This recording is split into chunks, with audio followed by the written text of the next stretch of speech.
अस्सलामुअलैकुम स्टूडेंट्स, आप लोगों के इल्म में कि अब हम दोबारा से ऑनलाइन सिस्टम की तरफ जा चले गए हैं। लिहाजा आज जो हमारे डिस्कशन का जो सबसे पहले टॉपिक है वो हम मॉडल पेपर को डिस्कस करेंगे, उसके एमसीक्यूज और उसके जो क्वेश्चन आंसर आए हुए हैं कि उसके आंसर में क्या लिखना है हमें क्वेश्चंस के आंसर में। इसकी दो वजूहत हैं। एक वजह तो ये भी है कि जो लॉन्ग क्वेश्चन आंसर हैं उनके नंबर्स बहुत ज़्यादा हैं। अगर आप देखें तो 9 नंबर का एक क्वेश्चन है, लिहाजा उसकी डिस्क्रिप्शन में क्या लिखना है, कैसे लिखना है और कितना होना चाहिए उसको हम ज़रूर डिस्कस करेंगे इंशाल्लाह। लेकिन आज की जो हमारी क्लास की इब्तिदा है वो मॉडल पेपर से होगी और सबसे पहले हम डिस्कस करेंगे एमसीक्यूज़ को। तो मार्क्स डिस्ट्रीब्यूशन पुरानी वाली नहीं है, अब चेंज हो गई है। टोटल मार्क्स जो है वो 85 मार्क्स हैं। सेक्शन ए 43 मार्क्स का है, सेक्शन बी 25 मार्क्स का और सेक्शन सी 17 मार्क्स का है। इट मींस एमसीक्यूज की इंपॉर्टेंस बहुत ज़्यादा है। अगर किसी के एमसीक्यूज सही हो जाते हैं तो उसका पेपर ऑटोमेटिक बहुत अच्छा तस्वुर किया जाएगा, क्योंकि 50% जो है वो एमसीक्यूज के नंबर्स हैं। और time duration, board of intermediate education ने इस दफा जो मॉडल पेपर क्वेश्चन पेपर बनाया है उसके अंदर टाइम ड्यूरेशन जो है वो 2 आवर्स है। 2 आवर्स का टाइम ड्यूरेशन है, टोटल मार्क्स वही 85 है। Now we are discussing about section A MCQs, marks 43। Question number 1, the element which is present in group 5A and period 3rd, its atomic number is. बहुत आसान MCQ से और थोड़ा सा general knowledge base है। देखिए भाई, जिस बच्चे को पता है ग्रुप किसको कहते हैं, ये जैसे नीचे एक पीरियोडिक टेबल मैंने आपके सामने एक्सप्लेनेशन में लगाया हुआ है। जो वर्टिकल है ये ग्रुप नंबर 1 है, ग्रुप नंबर 2 है, फिर ग्रुप नंबर 3 है, 4 है, 5 है, 6 है और 7 है। अच्छा, अब ये ग्रुप नहीं, मैंने ग्रुप नंबर क्या पूछा कि 5 है, तो मैंने 5A को क्या किया, बोल्ड कर दिया, हाईलाइट कर दिया, आपको नजर आ रहा होगा। ये ग्रुप नंबर क्या हो गया, 5 है। एंड पीरियड 3rd, अब पीरियड क्या होता है, वर्टिकल कॉलम्स। ये इस जो अभी हाईलाइट हुआ नजर आ रहा है ये कौन सा पीरियड है, ये 3rd पीरियड है। इट्स एटॉमिक नंबर इज, तो अब इसके लिए बड़ी आसानी है कि अब इसका एटॉमिक नंबर क्या होगा। तो जब आप वर्टिकल और हॉरिजेंटल जिस जगह पे एरो आ रहा है, जिस जगह पे वो कट हो रही है, वो उसका एटॉमिक नंबर होगा। तो जो फास्फोरस है पी जहां पे लिखा है, अगर आप पीरियोडिक टेबल अपने किताब में देंगे तो वहां पे वाजे लिखा हुआ होगा उसका एटॉमिक नंबर क्या होता है, 15 होता है, 15 होता है। सही है। अच्छा, दूसरी बात, बहुत आसान तरीका भी एक इसका और भी हो सकता था, अभी मेरे एकदम से जहन में आया। ये एटॉमिक नंबर्स लिखे हैं आपके सामने, आप इन सबकी इलेक्ट्रॉनिक कॉन्फ़िगरेशन मालूम कर लो, 2 मिनट लगने। School school, private school private school, जैसे कि मैंने आप लोगों को इलेक्ट्रॉनिक कॉन्फ़िगरेशन करवाई है। 15 की इलेक्ट्रॉनिक कॉन्फ़िगरेशन कर लें, 7 की कर लें, 8 की कर लें, 18 की कर लें, आपको खुद ब खुद ही पता चल जाएगा कि कौन सा है जो 5A और 3rd ग्रुप पीरियड में आ रहा है। बहुत आसान है, इसकी आप सबको होमवर्क में दे रहा हूं कि आप 15 की, 7 की, 8 की और 18 की इलेक्ट्रॉनिक कॉन्फ़िगरेशन करें। You must be find the group and the period, क्योंकि हमने क्लास में करवा चुके हैं आपको। तो इसका आंसर क्या हो जाएगा, 15। Now the second MCQs number 2 जो है, hydrides of hydrogen 5A are in dash nature. Hydrides 5A के कैसे होते हैं, जैसे कि आपको पता है कौन सा चैप्टर है भाई, चैप्टर नंबर 2। चैप्टर नंबर 2 में hydride binary compounds of hydrogen ने पढ़े, हाइड्राइड्स पढ़े। उसके अंदर ये पूछे अगर 5A है तो उसका नेचर क्या होगा, कौन से हाइड्राइड्स बनाते हैं, एसिडिक, बेसिक, एम्फोटेरिक या न्यूट्रल। तो ये एक छोटा सा मैंने आपके लिए चार्ट बना दिया है, इसको जहन में रखें। A, B और N, जैसे मैंने क्लास में बताया था। अगर मैं इसको नीचे की तरफ से देखूं तो क्या है भाई, 8, 7A और 6A एसिडिक होते हैं, 5 बेसिक होते हैं और 6 और 3 न्यूट्रल होते हैं। थोड़ा सा समझ लो बेटा, देखो भाई, सबसे 3 से लेके हाइड्राइड्स 5A के कौन सा था, पी ब्लॉक एलिमेंट्स वाले होते हैं। पी ब्लॉक एलिमेंट्स कहां से शुरू होते हैं, 3 से लेके 7 या 8 तक जाते हैं। 7 तक आप लोग जहन में रखें, 7 तक जाते हैं। अब 7A 6A, 7, 6 एसिडिक होते हैं, 5 बेसिक होते हैं और 4 और 3 के होते हैं न्यूट्रल। आप इसको ऐसे भी याद कर सकते हैं, A B सबसे कॉर्नर वाला ए, उसके बाद दरमियान वाला बी और आखिरी के दो न्यूट्रल। तो the answer is basic in nature. सही है, हाइड्राइड्स ऑफ ग्रुप 4 और 5 पे are in basic in nature. सही है, ये आपको याद होने चाहिए, इसको आपको ये टेबल को याद करना पड़ेगा। एमसीक्यूज नंबर 3 की बात की जाए तो potassium when combines with oxygen form, जब पोटेशियम को मैं कंबाइन करूं किसके साथ, ऑक्सीजन के साथ, तो क्या बनाता है। स्टूडेंट्स ये भी चैप्टर नंबर 2 का एमसीक्यू, सॉरी चैप्टर नंबर 3 का एमसीक्यूज है। चैप्टर नंबर 3 का पेज नंबर 28, बुक का पेज नंबर 28 है, उसके आखिरी पैराग्राफ में लिखा हुआ है। देखो बेटा, potassium when combines with oxygen, जब पोटेशियम रिएक्ट करेगा ऑक्सीजन के साथ तो पोटेशियम ग्रुप नंबर 1A में मौजूद होता है। पोटेशियम जब ऑक्सीजन के साथ रिएक्ट करता है तो सुपर ऑक्साइड भी बनती है। ग्रुप नंबर 1A जब ऑक्सीजन के साथ रिएक्ट करता है तो वह नॉर्मल ऑक्साइड भी बना सकता है, सुपर ऑक्साइड भी बना सकता है और पर ऑक्साइड भी बना सकता है।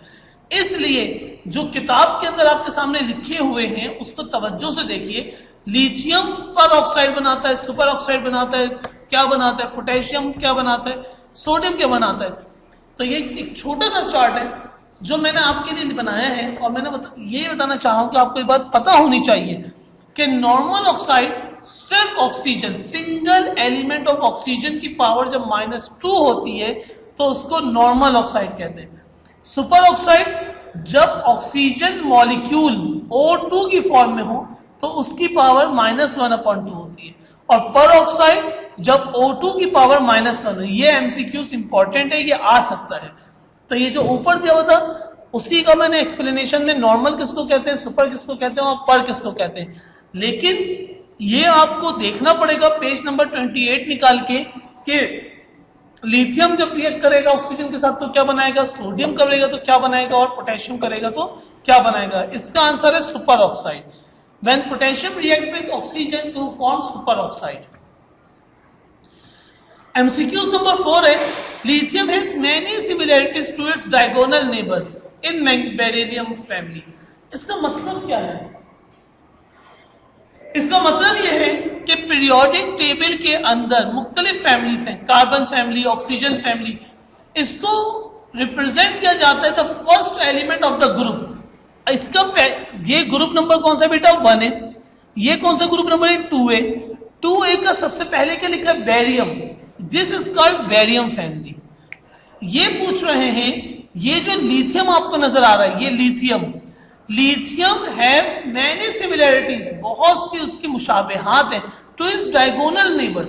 उसका जो डायगोनल है, देखो बेटा डायगोनल क्या किसको कहते हैं, ये अगर एक रेक्टेंगल है तो इसके जो ये इस तरीके से जो लाइन आ रही है, मुझे यहां पे मैं शो कर देता, डायगोनल किसको कहते हैं, डायगोनल कहते हैं लिथियम मैग्नीशियम इस डायरेक्शन में। ये ऊपर से स्क्वायर के दरमियान से मैं अगर एक लाइन आता, सबसे दरमियान से जब मैं लाइन खींचूं तो मेरे सामने क्या आ रहा है बेटा, magnesium.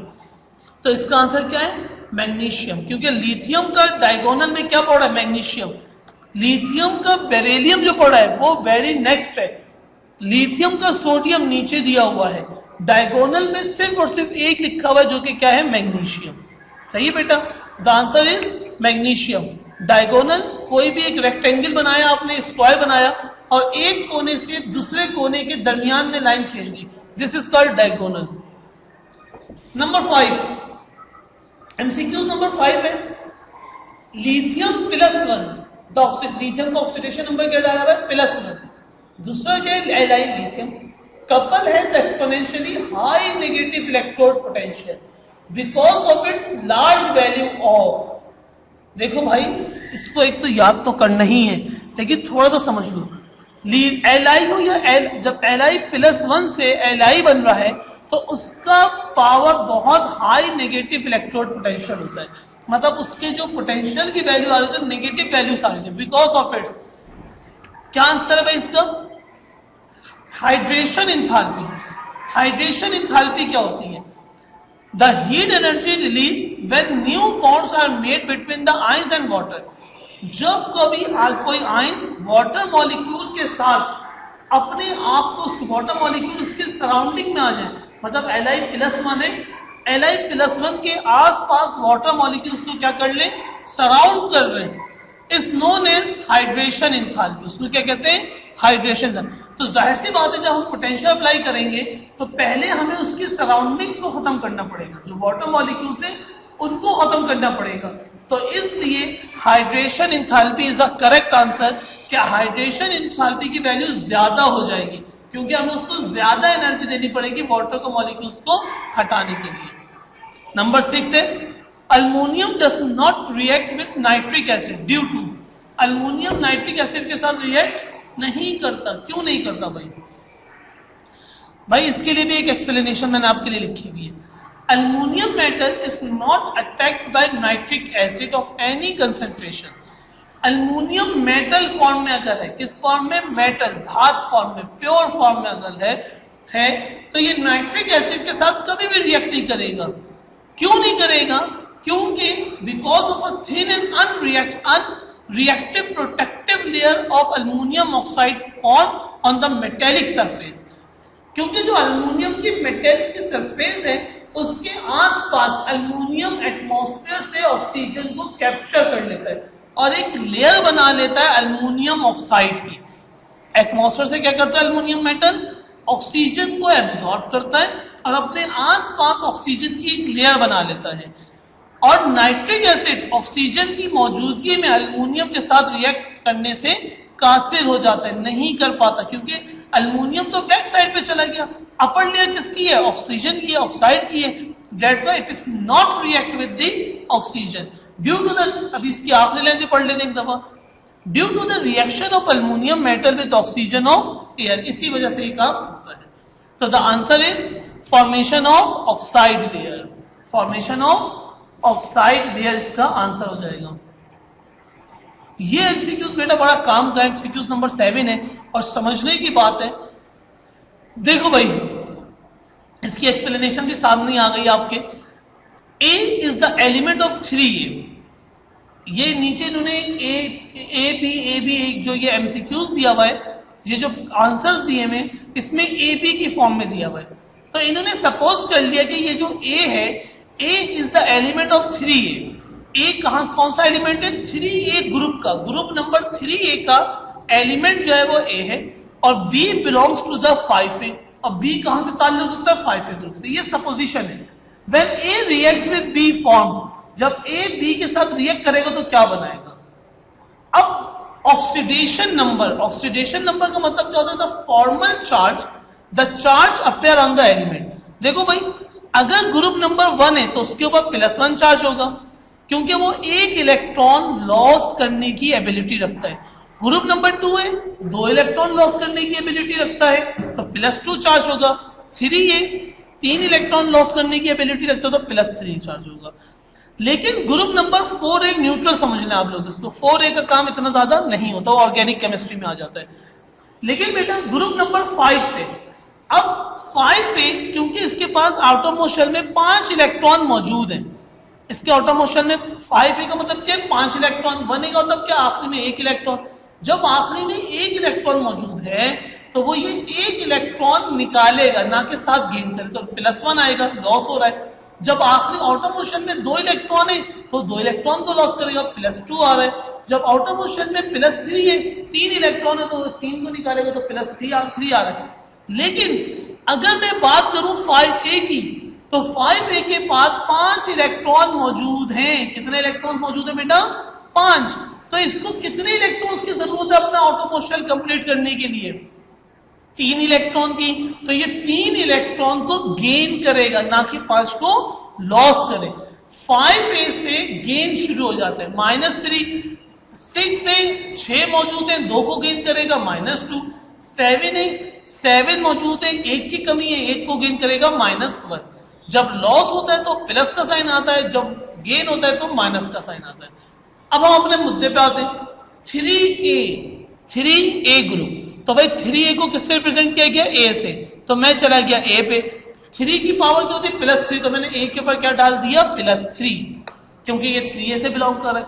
B belongs to 5A, तो 5 की पावर कितनी होगी? -3। B के ऊपर मैंने -3 डाल दिया। When they combine, जब ये दोनों कंबाइन होंगे तो क्या बन जाएगा? AB, क्योंकि ये दोनों सेम टेबल में आते हैं। +3 -3, तो अगर मैं चाहता तो लिख सकता था A3B3, ये भी सही था, लेकिन यहां पे A3B3 ऑप्शन नहीं दिया हुआ। A3 क्योंकि ये क्रॉस हो जाता है, +3 B के नीचे चला जाता है, -3 A के नीचे आ जाता है, लेकिन यहां पे क्योंकि A3B3 नहीं दिया हुआ तो हमने ये देखा ये भी +3 ये -3 दोनों सेम है, 3 और 3 सेम है, एक टेबल में आता है, 3 मतलब 3। तो मैंने क्या करा, सिंपल लिख दिया AB, A के नीचे भी 1, B के नीचे भी 1, तो the answer is AB। I hope you understand कि मैं क्या समझाना चाह रहा हूं। ये लास्ट स्लाइड है, और लास्ट स्लाइड का पहला है a mixture of aluminium and Fe2O3 is used in thermite process. ये प्रॉपर रट्टा ये आपको याद करना पड़ेगा, जब अल्युमिनियम को Fe2O3 के साथ कंबाइन करते थे तो इस प्रोसेस को क्या कहते हैं, थर्माइट प्रोसेस कहते हैं।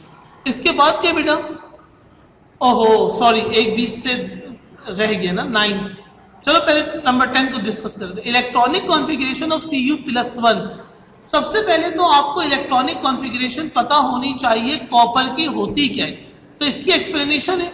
कॉपर की इलेक्ट्रॉनिक कॉन्फ़िगरेशन होती है 29, सॉरी एटॉमिक नंबर क्या होता है 29। जब मैं 29 को सॉल्व करूंगा तो school school, private school district, तो जब मैंने इसके ऊपर इलेक्ट्रॉन डाले 2 2 4 6 10 10 और 10 20 29, तो मैंने इस इलेक्ट्रॉन को कितना कर दिया 29।